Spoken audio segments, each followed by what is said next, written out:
Okay, so this first video that concerns itself with optical devices will be a discussion about what I would call negative F devices. Okay, so we're going to talk about mirrors and lenses and an idea called global mapping of object space to image space.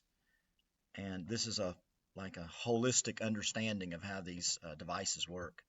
And we're only going to consider in this series of slides the negative F devices, which would be the concave mirror, the convex mirror and the concave lens.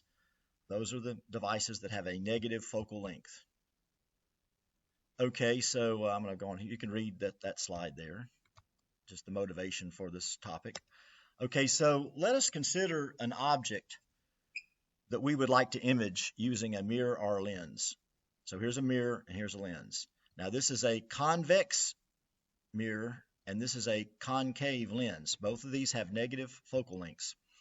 Okay, now what we want to do is we want to image an object. So let's assume a simple case where the object is very, very far away from the mirror or the lens. So that means the object is way over here somewhere, way over here, like what we say at infinity. And what does that mean if you're at infinity?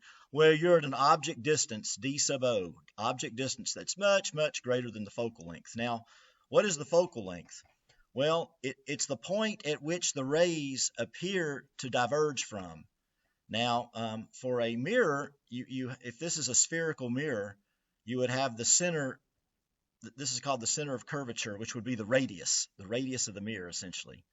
And the focal length is half that distance. So it appears that the rays come from this point for a mirror. And for a lens, it transmits rays, so they appear to come from this side. See, because remember, a mirror reflects rays, so they appear to come from over here for this negative F device. And for a lens, if it has a negative F and it transmits rays, then the rays appear to come from this side. Now, if you're at infinity, if that object distance is really, really big, like much, much greater than the focal length, then the rays coming into the mirror would be parallel. You see that parallel bundle of rays coming in from the left? You can see them here too, a parallel bundle of rays coming in this way. Now, if you use the law of reflection for a mirror, that's what you get. They appear to come from this point. And if you use the law of refraction for a lens, they appear to come from this point. So the only difference is they appear to come from opposite sides because a lens transmits and a mirror reflects, okay? Now, here are the equations you're going to have to use. Magnification, that's just the ratio of the image size to the object size. If this quantity is 1, the image has the same height or the same size as the object. And if m is greater than 1, we say the object is magnified. If it's less than 1, it's reduced. So it's either enlarged if it's greater than 1 or reduced if it's less than 1. And you can show with similar triangles that this is equal to the negative image distance over the object distance. You can read about that in a textbook and just look at the proof. It involves similar triangles, very simple geometry. And also derived from similar triangles, lens and mirror equation relating the object, image, and focal length. And it looks kind of like resistors in parallel, doesn't it? 1 over the focal length is 1 over the object distance plus 1 over the image distance. So you need to learn how to use these equations. Now, don't forget, for this lecture, we're talking about negative focal lengths, f less than 0, convex mirrors, concave lenses. Now, it turns out that here are the imaging characteristics of a convex and concave spherical. Okay, so basically this is not right. This slide here, I need to change that. This is for a convex mirror and a concave lens. Okay, so I'll change that. But anyway, both of these have upright images. That they're upright. Their image size is always reduced. Always. Their magnification is less than 1. And they always produce upright virtual images. Virtual images are always upright. Okay, so that's what you need to know for this. This is the easy case because the lens and the mirror acts sort of the same way. Now let's look at the math a little bit closer. The magnification is once again, the image height over the object height and negative image distance over the object distance. But since the image is upright, that defines positive h sub I. So your magnification is always going to be positive and always less than 1 because it's reduced. So that number is going to be positive and less than 1. And now the image distance, by definition, the image distance for these negative f devices is negative. So when you take a negative negative, you get positive. So the magnification, you're going to have a positive number, positive image distance over, well, because you negate it, it's actually a negative image distance, but you negate it by definition. So this number is positive too, and that should agree. Those ratios are the same by similar triangles. Now let's look at the focal length equation. If you have a negative focal length, it's a good idea to put that in absolute values and then negate it.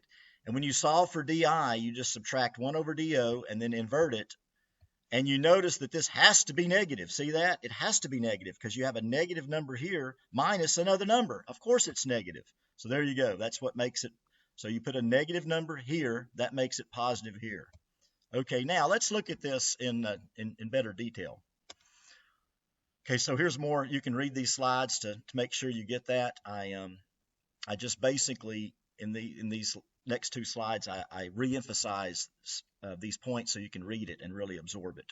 Okay, now let's look at this. And with a night, like if you were to do ray tracing diagrams, but we don't even have to do that. Let's just look at how these things behave. If we have, okay, so this is the object space. This is a mirror. This is a convex mirror with a negative focal length. This is object space over here. If we start way far away, way over here somewhere, we're going to move this way. And here's what the images look like. This image would, if you do a ray tracing diagram, it would map over here, right here. So as you're far away, when you go way, way far away, your image is basically near the focal point. It's tiny. But as you move this way, look what happens. The image gets bigger and bigger and bigger. And see how it's upright? And it's in virtual space. Why is it in virtual space? Because mirrors reflect light. If you were to form a real image that you could see on a screen, it would have to be on this side. But anyway, so this object would be its image here. This green arrow, that's it. That's its image. This object mapped would be this image, and this object would create this image. So you see how that works? As we move this way, the image moves this way. Okay. Now you can read this and look at it more carefully. Now, the same thing with the lens. Really, it's the same thing, except lenses work by transmission of light as opposed to reflection. So their virtual images are going to be on the same side because their real images would be over here. So anyway, as we move this way, once again, we're starting way far away. Here's the blue arrow. You start here. So when you're way far away, you have a little tiny upright virtual image. And then here's the next, let's say the object's moving this way. Here's this object. It maps to this image. And here to there. So see how that works? This whole rectangular space here maps to this little triangular space. And notice that in both cases, your image space is constrained to be between the focal length and the lens. Like your object space it's a huge rectangle. This is not to scale. This is a huge rectangle that maps to a teeny tiny triangle in image space. And same thing over here. This is a huge rectangle, and it maps to a small little triangle that is constrained to be between the focal point of the device and the device itself. It's got to be in this region here. Okay, now here's another way to look at it. For the mirror, as we move this way with object, the image maps this way. This is more to scale. And then as we move this way for a lens, the image is moving this way. It's in this space. So your object space, your image space, object space, image space. And you see basically that behave the exact same way, except the image spaces are flipped. Why? Because mirrors reflect, lenses transmit. That's all there is to it. And so there's another picture depicting this physics. Object space to image space. For a lens, object space here, image space there. Okay, so I hope this helps you do the problems and understand in a global way how these things work in a very holistic fashion, like how do negative F devices work, the convex mirror and the concave lens.